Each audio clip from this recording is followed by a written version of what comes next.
Cadena SER. Escucha con nosotros la historia.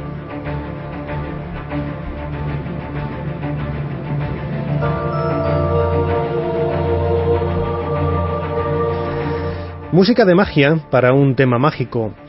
¿Se han preguntado en alguna ocasión cuál es el origen de muchas de nuestras tradiciones modernas? Ahondar en su historia es retroceder en el tiempo siglos, incluso milenios.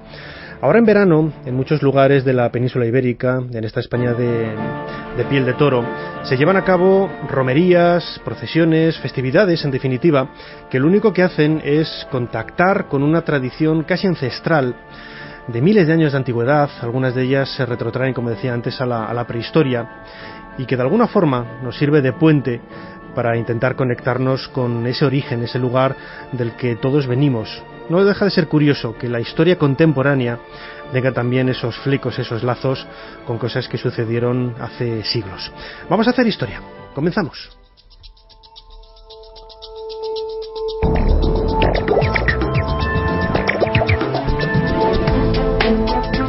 Bienvenidos a Ser Historia. Viajamos por los secretos de la historia de nuestro país. Volaremos por nuestra querida España mágica. Hoy tenemos una onomástica muy especial, el 2222 aniversario de la batalla de Cartagena, con la que Roma acabó dominando la península ibérica. Con nuestros españoles excavando por el mundo, nos vamos al extremo oriente, hasta la fortaleza de El Salvador, en Taiwán. Como siempre, habrá tiempo para nuestras secciones habituales, los museos, la agenda de Fermín Agustí y más cosas. Soy Nacho Ares y les doy de nuevo la bienvenida a Ser Historia. Empezamos.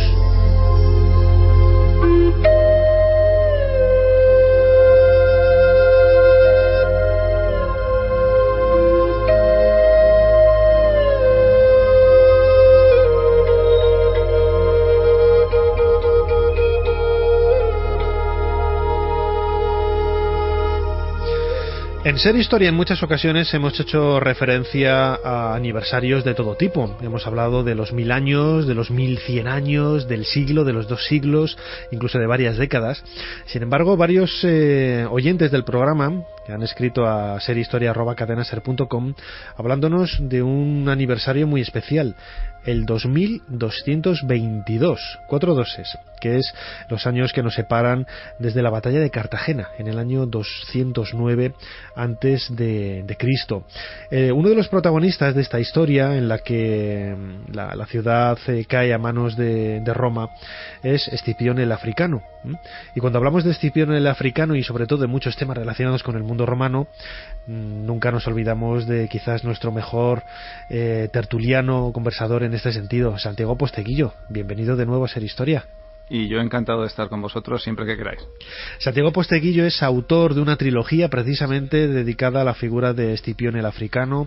Ha publicado, el año pasado, El asesino del emperador y Amenaza, con la continuación de esta maravillosa obra que va a llevar por título Circo Máximo, ¿no es así, Santiago? Exacto, Circo Máximo será la continuación de Los asesinos del emperador y será la segunda parte de Trajano y saldrá en septiembre. Eso es lo que estoy ahora con las galeradas ahí corrigiendo. Muy bien, pues aquí la esperaremos con ansia para devorarla y luego presentarla a todos los oyentes de Ser Historia. Santiago, la batalla de Cartagena en el año 209 a.C. Sí. Cartagena era la capital de Cartago en la península ibérica. Estamos en parte de la segunda guerra púnica entre Cartago y la Roma republicana. ¿Es quizá el comienzo de la romanización de España, de la península ibérica, tal como podríamos definirla así?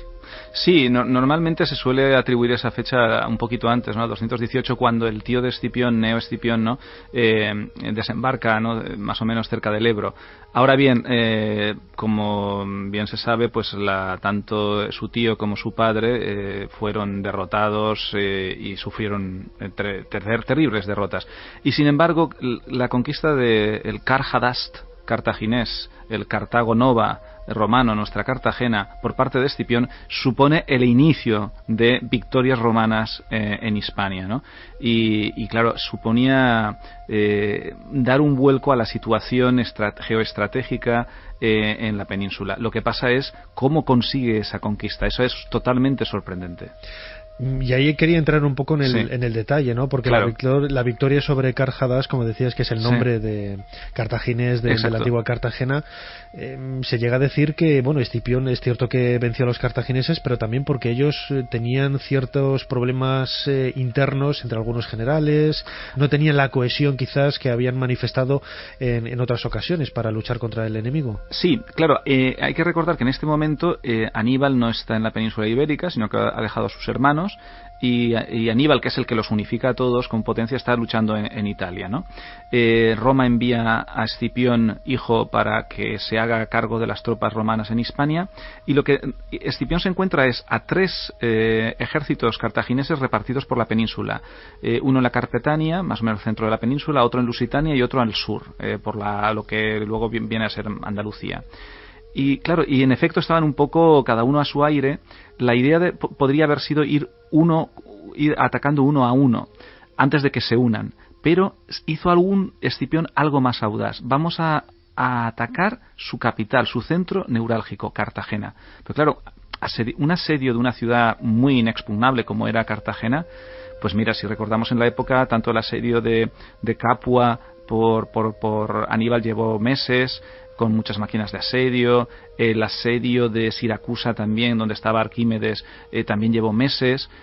Si le llevaba meses, Escipión se vería rodeado por las tropas cartaginesas, pero Escipión lo hizo en 6 días.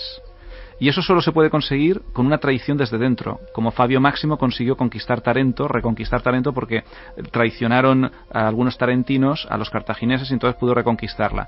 Pero aún ni siquiera Escipión recurrirá a la traición interna, sino a una estratagema increíble. Y es que él averiguó que había una marisma que ya no está en Cartagena, que está desecada, como todo lo que hacemos en la costa. Nosotros no está desecado y construido. Que algunos que van a Cartagena me dicen, ¿no está la marisma? Digo, claro, no está, ahora hay edificios ahí. Pero había una marisma tipo como la Albufera en Valencia. Y lo que averiguó Escipión a través de pescadores es que esa marisma había una bajamar, y en la bajamar el agua solo llegaba a la cintura si conocías el camino. Entonces contrató a algunos de estos pescadores que guiaron a unas tropas por la noche y accedieron por un lado donde no había tanta vigilancia, porque Escipión atacaba por el otro lado con todas las tropas. Los cartagineses concentran su esfuerzo en proteger el sector de muralla que está siendo atacado por Escipión, mientras que por el otro lado entran estos, acceden a la muralla, entran en la ciudad y desde dentro de la ciudad consiguen abrir las puertas, y al abrir las puertas es cuando ya se consigue la conquista. Es realmente una estrategia de lo más original y de lo más audaz. Hombre, Escipión era quizás uno de los magos en el mundo militar romano, magos en el sentido de todos los logros que consiguió precisamente por esa perspicacia, por esa habilidad a la hora de manejar las tropas. Y cae Carthadash, que es la capital, la antigua capital cartaginesa, y nace Cartagonova, la nueva Cartagena, la nueva Cartago, mejor dicho, habría que definirla así, en donde se cambia totalmente el perfil de la ciudad y se convierte en una ciudad propiamente romana. Sí, acabará siendo una ciudad totalmente romana, y en época ya no republicana, sino en época imperial, probablemente en época augustea, llegará a tener un magnífico teatro y un magnífico anfiteatro. Se ha hecho una recuperación en Cartagena espectacular. Elena Ruiz, la directora del museo, está haciendo un trabajo además de divulgación magnífico, y Moneo, que construyó el museo, es un museo, fíjate, que entras desde una puerta pequeñita en el puerto, que no te imaginas lo que hay detrás, es subterráneo y va pasando por distintas calles, y aprovecha los edificios que hay entre calle y calle, y ahí es museo, y luego pasa por debajo de la antigua basílica de la Edad Media, que está en ruinas porque nunca se pudo reconstruir, y emerges y aparece el teatro. O sea, es curiosísimo, es un museo de verdad que es un espectáculo el poder verlo. Y claro, te hace una idea de todo lo que era el Cartagonova luego ya romano. Y también ahí tienen un proyecto, lo que pasa es que como se ha acabado el dinero, pues lo tienen ahí aparcado, y es debajo de lo que es la plaza de toros, que también está abandonada, está el antiguo anfiteatro romano. Entonces un proyecto que tienen para cuando haya fondos es hacer algo parecido a lo que han hecho con el teatro y recuperarlo. De verdad que Cartagena merece una visita cultural en cualquier momento, y si quieren una espectacular espectacular en septiembre en las fiestas de cartagineses y romanos. Aquello es absolutamente impresionante. Hay una batalla que se representa en la ladera de un monte que ahí puede haber 3.000 cartagineses y romanos combatiendo. Es realmente espectacular. Como muchas otras que se hacen a lo largo del perímetro de la costa española, recordando un poco nuestra historia más alejada en el tiempo. Como hay algunas leyendas, por ejemplo, sí, que hunden sus raíces en este momento, en la batalla de Cartagena del 209 a.C., que recordamos estamos celebrando ahora el 2222 aniversario. Y hay una historia bastante bonita, podríamos definirla así, en donde se habla de una princesa celtíbera o ibera que había caído en las manos de Escipión, y uno de los caudillos celtíberos de nombre Alucio pues intentó recuperarla. Estaba tremendamente enamorado de ella, pues con una serie de joyas intentó pagar un rescate, ¿no? a Escipión. Escipión se vio conmovido por el amor del joven por esta princesa y la dejó libre, y además ese dinero que Alucio había traído para el rescate se lo entregó y se lo devolvió para que lo utilizara como dote de la boda. Esta leyenda tiene un trasfondo real basado en una serie de hechos que sucedieron, no de una historia romántica y amorosa, pero sí que tiene su trasfondo histórico. Sí, el Escipión, lo que él había, esto es una leyenda que no sabemos hasta qué punto es cierta, y dio luego pie para que se hiciera una serie de cuadros que se pueden ver en la época medieval renacentista y barroca, ¿no? Que el cuadro famoso que pone la contención de Escipión, ¿no? Pero más allá de eso, tiene un sustrato histórico en el sentido siguiente. Escipión, que una de las cosas que mejor hacía era copiar las estrategias de Aníbal, había aprendido que Aníbal había conseguido dominar muy bien la península ibérica, no solo infligiendo miedo, sino también haciendo pactos. El mayor pacto es que Aníbal se casa con Imilce, ¿no? Con una ibera. Pero precisamente Escipión ha aprendido eso, que si consigues pactar con los iberos son muy leales a aquellos que los tratan bien.